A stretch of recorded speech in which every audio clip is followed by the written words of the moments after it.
നമസ്കാരം. മലയാളി വാർത്തയിലേക്ക് സ്വാഗതം.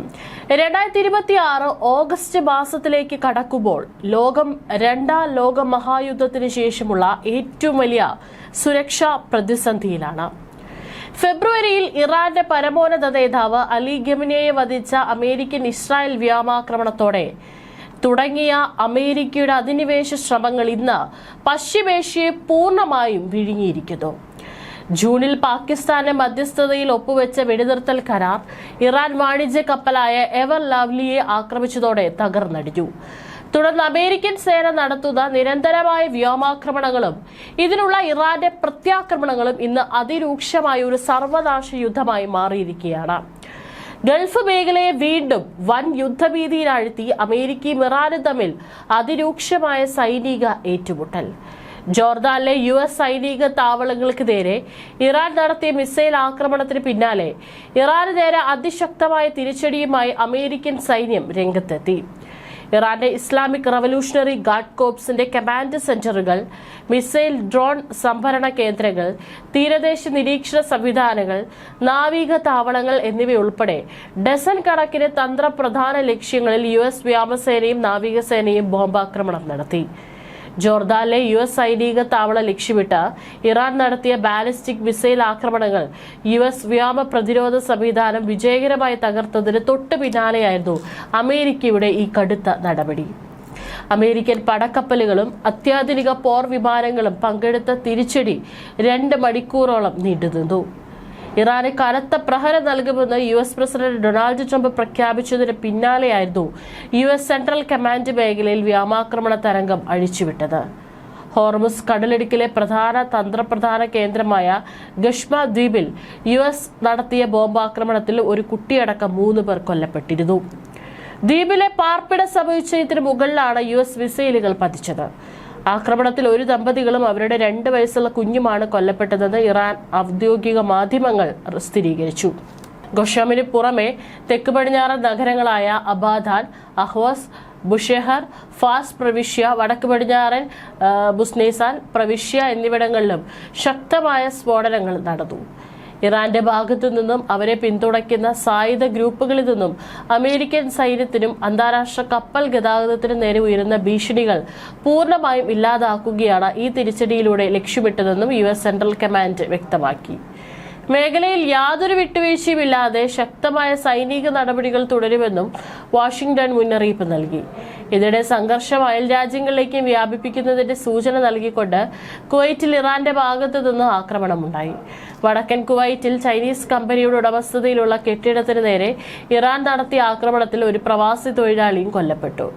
ആക്രമണത്തിൽ കെട്ടിടത്തിന് ഗുരുതരമായ ഭൗതിക നാശനഷ്ടങ്ങൾ സംഭവിച്ചിട്ടുണ്ടെന്നും കുവൈറ്റ് പ്രതിരോധ മന്ത്രാലയം ഔദ്യോഗികമായി സ്ഥിരീകരിച്ചു. സംഭവസ്ഥലത്ത് കുവൈറ്റ് അധികൃതർ ആവശ്യമായ അടിയന്തര നടപടികൾ സ്ഥിരീകരിച്ചു വരികയാണെന്നും പ്രതിരോധ മന്ത്രാലയ വക്താവ് major general Saud Abdul Aziz al Otaibi അറിയിച്ചു. രാജ്യത്തിന്റെ പരമാധികാരവും സുരക്ഷയും സ്ഥിരതയും സംരക്ഷിക്കുന്നതിനായി കണിശമായ സുരക്ഷാ മുൻകരുതലുകൾ നടപ്പിലാക്കിയിട്ടുണ്ടെന്നും അദ്ദേഹം വ്യക്തമാക്കി. വ്യോമസേനയും സുരക്ഷാ വിഭാഗങ്ങളും മറ്റ് ബന്ധപ്പെട്ട അധികൃതരുമായി ചേർന്ന് ഉയർന്ന ജാഗ്രതയിലാണ് പ്രവർത്തിക്കുന്നത്. രാജ്യത്തെ പൗരന്മാരുടെയും വിദേശികളുടെയും സുരക്ഷ ഉറപ്പാക്കാൻ ഏതറ്റം വരെയും പോകുമെന്നും സായുധ സേന തങ്ങളുടെ ദൗത്യം പൂർണ്ണ സജ്ജമായി തുടരുമെന്നും കുവൈറ്റ് പ്രതിരോധ മന്ത്രാലയം പ്രസ്താവനയിലൂടെ വ്യക്തമാക്കി. മേഖലയിൽ ഇറാന്റെ ഭാഗത്തു നിന്നുള്ള ആക്രമണങ്ങൾ കടക്കുന്നതിനിടെ അയൽരാജ്യമായ കുവൈറ്റിലെ വിദേശ കമ്പനിക്ക് നേരെയുണ്ടായ സംഭവം പശ്ചിമേഷ്യയിൽ കൂടുതൽ നയതന്ത്ര തലത്തിലുള്ള ആശങ്കകൾക്ക് വഴി തുറന്നിരിക്കുകയാണ്. പ്രവാസി തൊഴിലാളിയുടെ മരണം കുവൈറ്റിലെ മലയാളി സമൂഹം അടക്കമുള്ള വിദേശികൾക്കിടയിലും ഭീതി പടർത്തിയിട്ടുണ്ട്. കുറച്ചു ദിവസങ്ങളായി പശ്ചിമേഷ്യയിൽ നിലനിന്നിരുന്ന താൽക്കാലിക ശാന്തതയ്ക്ക് വിരാമം വിട്ടുകൊണ്ട് ആക്രമണം രൂക്ഷമായതോടെ ഗൾഫ് മേഖല വീണ്ടും പൂർണ്ണതോതിലുള്ള യുദ്ധഭീതിയിലായി. നയതന്ത്ര തലത്തിൽ സംഘർഷം ലഘൂകരിക്കാൻ അന്താരാഷ്ട്ര സമൂഹത്തിന്റെ ശ്രമങ്ങൾ തുടരുന്നുണ്ടെങ്കിലും ഇരു രാജ്യങ്ങളും പരസ്പര വിട്ടുവീഴ്ചയില്ലാതെ പോരാട്ടം തുടരുന്നത് സ്ഥിതിഗതികൾ കൂടുതൽ സങ്കീർണമാക്കുന്നു. ഹോർമുസ് കടലിടുക്കിലെ അസ്വസ്ഥതകളും അമേരിക്കയുടെ ശക്തമായ തിരിച്ചടിയും ആഗോള സാമ്പത്തിക മേഖലയെയും അന്താരാഷ്ട്ര ഊർജ്ജ വിപണിയെയും ഒരുപോലെ ആശങ്കയിലാഴ്ത്തിയിട്ടുണ്ട്. ക്രൂഡ് ഓയിൽ വിതരണം തടസ്സപ്പെടുമെന്ന ഭീതിയിൽ ആഗോള വിപണിയിൽ എണ്ണവില വർദ്ധിക്കാൻ ഈ സാഹചര്യം കാരണമായേക്കും.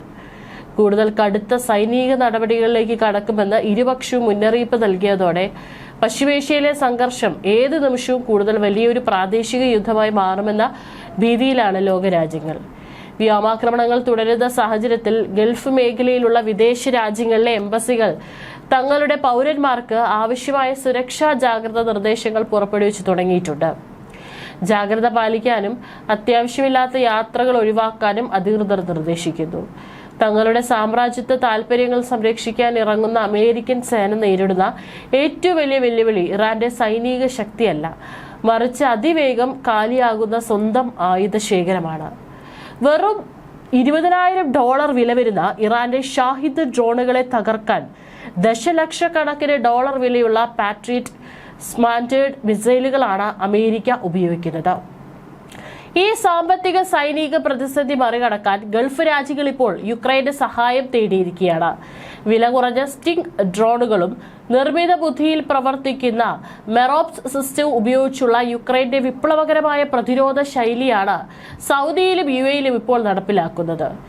ഇതിനിടെ ജൂലൈ 25-ന് യുക്രൈൻ സൈന്യം കാസ്പിയൻ കടലിൽ റഷ്യൻ-ഇറാൻ കപ്പലുകൾക്ക് നേരെ നടത്തിയ ആക്രമണം യുദ്ധത്തിന്റെ വ്യാപ്തി കൂടുതൽ വർദ്ധിപ്പിച്ചു. അമേരിക്കൻ ആക്രമണങ്ങളെ ചെറുക്കുന്നതിനായി ചെങ്കടലിലെ ഹൂതി വിമതരെ ഉപയോഗിച്ച് ആഗോള വ്യാപാരത്തെ തടസ്സപ്പെടുത്തുന്നതിനൊപ്പം നദാൻസ് ആണവ കേന്ദ്രത്തിന് സമീപം ഭൂഗർഭത്തിൽ നിർമ്മിക്കുന്ന പിക്കാക്സ് പർവ്വതം ആണവ കേന്ദ്രത്തിന്റെ പണി പൂർത്തിയാക്കാനാണ് ഇറാൻ ഇപ്പോൾ തീവ്രമായി ശ്രമിക്കുന്നത്. 100 മീറ്ററോളം താഴെ കരിങ്കല്ലിൽ തീർത്ത ഈ കേന്ദ്രം അമേരിക്കൻ സൈന്യത്തിന് പോലും തകർക്കാൻ ബുദ്ധിമുട്ടുള്ള വലിയൊരു കോട്ടയാണ്. അതേസമയം മേഖലയിലെ ആണവ സമവാക്യങ്ങൾ മാറ്റിയെഴുതിക്കൊണ്ട് ജൂലൈ 22-ന് അമേരിക്കയും സൗദി അറേബ്യയും സുപ്രധാനമായ ഒരു ആണവ കരാറിൽ ഒപ്പുവെച്ചു. ഭാവിയിൽ സൗദിക്ക് സ്വന്തമായ ആണവായുധം നിർമ്മിക്കാനുള്ള ഒരു വഴി തുറക്കലായാണ് പ്രതിരോധ വിദഗ്ധർ ഇതിനെ നോക്കിക്കാണുന്നത്. ഹോർമുസ് കടലിടുക്കുമായി ബന്ധപ്പെട്ട ഒമാന്റെ സമാധാന ശ്രമങ്ങൾ ഇറാൻ തള്ളിക്കളഞ്ഞ സാഹചര്യത്തിൽ വരും ദിവസങ്ങൾ അതീവ നിർണായകമാണ്. ഒമാൻ ചർച്ചകൾ പൂർണ്ണമായും പരാജയപ്പെട്ടാൽ ഇസ്രായേലിന്റെ സമ്മർദ്ദ ഫലമായി അമേരിക്ക ഇറാന്റെ ആണവ കേന്ദ്രങ്ങൾക്കും എണ്ണ കേന്ദ്രങ്ങൾക്ക് നേരെ കനത്താക്രമണം നടത്താനും സാധ്യതയുണ്ട്. മറുപടിയായി ഇസ്രായേലിലേക്കും സൗദിയിലെ UAEയിലെയും അടിസ്ഥാന സൗകര്യങ്ങൾക്കും നേരെയും ഇറാൻ വൻ മിസൈൽ ആക്രമണം അഴിച്ചുവിട്ടേക്കാം. ഹോർമുസ് കടലിടുക്ക് വഴിയുള്ള എണ്ണ നീക്കം തടസ്സപ്പെടുന്നതും ആഗോള എണ്ണവില കുതിച്ചുയരാനും വിതരണ ശൃംഖലകൾ തകരാനും കാരണമാകും. യുദ്ധക്കൊതി പൂണ്ട അമേരിക്കൻ ഭരണകൂടം വാഷിംഗ്ടണിലും ഇസ്രായേലുമായി ചേർന്നെടുക്കുന്ന തീരുമാനങ്ങൾ പശ്ചിമേഷ്യയുടെ ഭൂപടം മാത്രമല്ല, വരും ദശാബ്ദങ്ങളിലെ ആഗോള അധികാര സന്തുലിതാവസ്ഥയെ തന്നെ എന്നേക്കുമായി മാറ്റിയെഴുതും.